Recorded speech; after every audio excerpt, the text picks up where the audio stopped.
और आपको बताएं, शिक्षा मंत्री गोविंद सिंह डोटासरा का बड़ा बयान सामने आया है। सिलेबस हटाने को लेकर बड़ा बयान सामने आया है। कहा है, जिन मुद्दों को लेकर केंद्र में भाजपा ने राजनीति की, आज उसी सिलेबस को पाठ्यक्रम से हटाना आश्चर्यजनक। महाराणा प्रताप के मामले पर बोले मंत्री, कहा महाराणा प्रताप हमारे लिए भी महापुरुष हैं। पाठ्यक्रम में किसी भी प्रकार का फेरबदल नहीं किया जाएगा। सीबीएसई ने बिना किसी रणनीति के सिलेबस को कम किया। केंद्र ने अपनी विफलताओं को छिपाने के लिए हटाया सिलेबस।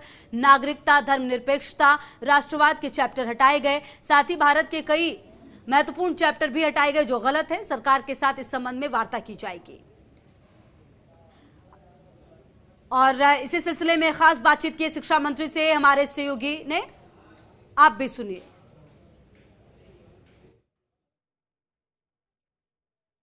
स्कूली पाठ्यक्रम को लेकर राजनीति हमेशा से ही गर्माती आई है। इस बार सीबीएसई की ओर से कम किए गए 30% सिलेबस को लेकर राजनीति है अब तेज हो गई है। इस वक्त हमारे साथ मौजूद है प्रदेश के शिक्षा मंत्री गोविंद सिंह डोटासरा।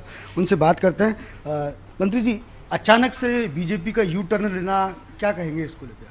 देखिए, बीजेपी की कथनी और करनी में हमेशा ही फर्क रहा है और इसी वजह से ये बातें बड़ी बड़ी राष्ट्रवाद की करते हैं और जब योजनाएं लॉन्च करते हैं तो ऐसे कहते हैं जैसे हम ही राष्ट्रभक्त हैं। पहले जितनी योजनाएं आज से लेकर के 60 साल पहले तक की जो प्रधानमंत्री आए योजनाएं लाए वो सब बेकार थी। मोदी जी जो ला रहे हैं सही है, इनका ये कहना होता है। लेकिन अब की बार तो बड़ा ही आश्चर्य है कि जो मुद्दे इनके चुनाव में बने रहते हैं, नागरिकता का मुद्दा हो, चाहे नोटबंदी का मुद्दा हो, चाहे राष्ट्रवाद का मुद्दा हो, उन सब चैप्टर्स को वो हटा रहे हैं।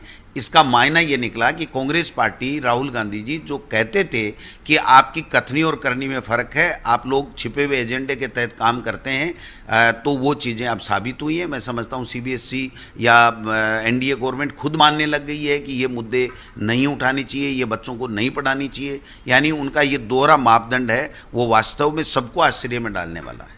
अच्छा, राजस्थान की स्टेट गवर्नमेंट का क्या एक्शन रहेगा? किस प्रकार से सिलेबस को रिवाइज किया जाएगा? क्या हमारा जो राजस्थान में जो पाठ्यक्रम है 1 से कक्षा 8 तक का RSCRT बनाती है और 9 से 12 का माध्यमिक शिक्षा बोर्ड बनाता है, तो उसको हमने रिव्यू करने के लिए भेज दिया है सरकार की तरफ से कि आप देखिए कितने डेज में कितना पाठ्यक्रम हम लोग पढ़ा सकते हैं।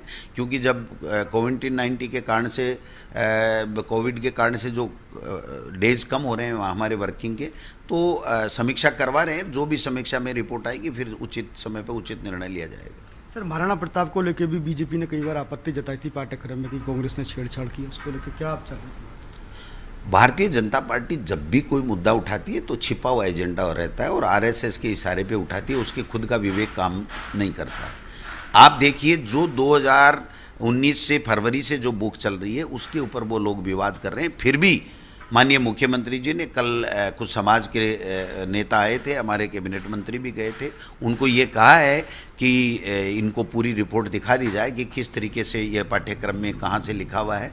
हमने जो समिति की रिपोर्ट ली है उस समिति की रिपोर्ट में एक भी तथ्य ऐसा नहीं पाया गया कि जिसमें किसी तरह का कोई बिना इतिहास के कहीं से नहीं लिया हो।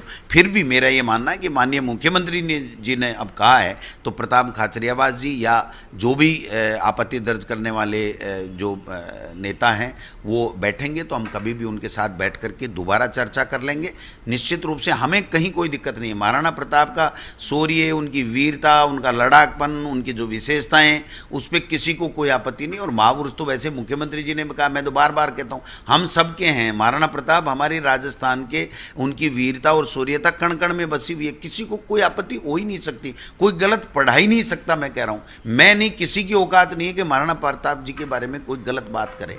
लेकिन अब ठीक है, बीजेपी तो आप समझते हो, वो तो पानी में आग लगाने तक की बात करते हैं, पानी में लगती नहीं है, फिर भी वो ऐसे माहौल बनाते हैं कि लग गई हमने लगा दी। तो इसलिए उनकी तो क्या बात करूं मैं। देखिए, ये थे शिक्षा मंत्री गोविंद सिंह डोटासरा, जिनका कहना है कि सेंटर में बीजेपी जिन एजेंडे को लेकर राजनीति कर रही थी, आज उन्हीं को सिलेबस से हटाना आश्चर्यजनक है। कैमरा पर्सन घनश्याम करोल के साथ भारत दीक्षित, फर्स्ट न्यूज़, जयपुर।